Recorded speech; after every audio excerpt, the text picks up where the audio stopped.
My name is Katherine Koehler, and today for my Early Childhood Education 1101 class, we are going to be talking a little bit about the history of Lucy Mitchell. Lucy Sprague Mitchell was born July 2nd, 1878 in Chicago, Illinois, and passed away in New York, New York on October 15, 1967. She attended the Radcliffe College located in Cambridge, Massachusetts, which is now widely known as the University of Harvard. Other alumni that went to the school are Margaret Atwood and Helen Keller. Mitchell's work was influenced by John Dewey. She recognized children's need to learn through play and direct experience, and she democratized progressive education while spreading its ideals through teacher education and the development of children's writers. In 1916, the Bureau of Education Experiments was founded in New York by Mitchell, her husband Wesley Mitchell, and her colleague Harriet Johnson. Their purpose was to combine expanding psychological awareness with democratic conceptions of education. They set out to study children, learning what environments work best for children to learn and grow, and then they went on to teach adults how to provide this environment for children and to maintain it. They also heavily focused on creating a lab school to work with children who were failing to thrive in conventional school, studying the growth and development of normal children, establishing a sex education curriculum using nature study, and supporting Caroline Pratt's play school in the Greenwich Village.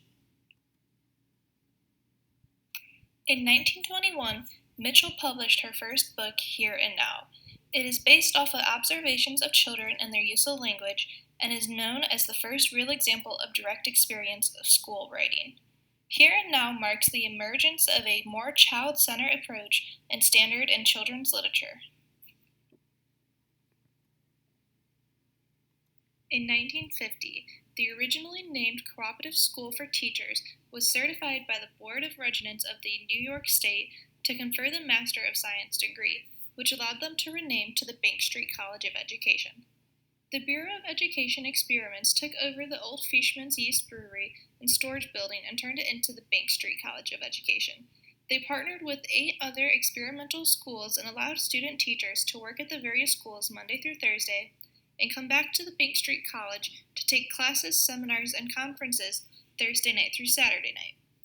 The National Institute of Mental Health awarded the Bank Street College a $1 million grant to develop a series of studies focused on the school as a vehicle for promoting mental health. Another aspect of Bank Street's concern was with the quality of education of the Bank Street readers. Published in 1965 by the Macmillan Company, they were the first multiracial, urban-oriented readers portraying contemporary culture, graphics, and language. The Bank Street readers broke the Dick and Jane mold and set new standards for the publishing industry. From 1968 to 1981, Bank Street was one of the prime sponsors of the Federal Follow-Through Program, which provides educational support services for elementary school children and their families in economically disadvantaged areas.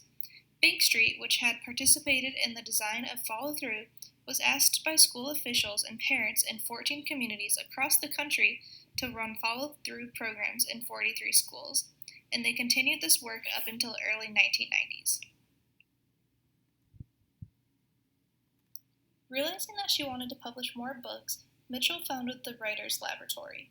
Students in their regular program were selected for their Writers' Workshop, and this created many great authors, including Edith Thatcher Hood, Ruth Cross, and most famously, Margaret Wise Brown. Mitchell also collaborated with Little Golden Books, which was a series of books published during the post-World War II years that were sold for only 25 cents a copy.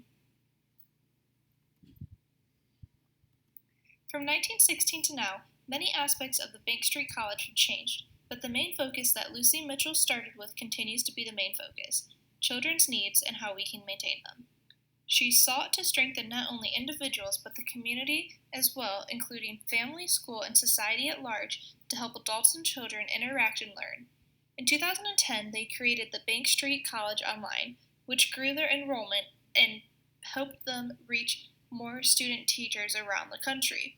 In 2014, Bank Street's partnership with the New York City Department of Education's Division of Early Childhood Education, Getting Ready for Pre-K, Summer Institute reaches more than 4,000 pre-K educators.